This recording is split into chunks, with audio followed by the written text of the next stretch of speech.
Hey guys, in this video, I will show you how to transfer USDT from Bybit to Bybit.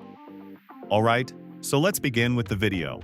So start by opening up your Bybit and make sure you are logged in. Then you just need to click on Assets on the bottom right, and then click on the Withdraw option. Now after that, you need to simply make sure to search for the USDT and click on it. Now you need to make sure to click on this internal transfer. Here, you need to simply click on this UID. Now after clicking on UID, you need to enter the UID of that particular person that has the Bybit account. Now, if you don't know where you can find your UID, you can simply click on your profile and you will see your UID. You can simply copy and share it with the person that want to send you the deposit. So you just need to again go for the USDT and simply enter the UID of that particular person. Now, once you have entered that, you're just going to need to enter the amount, how much you want to go with, and then simply go for the withdrawal.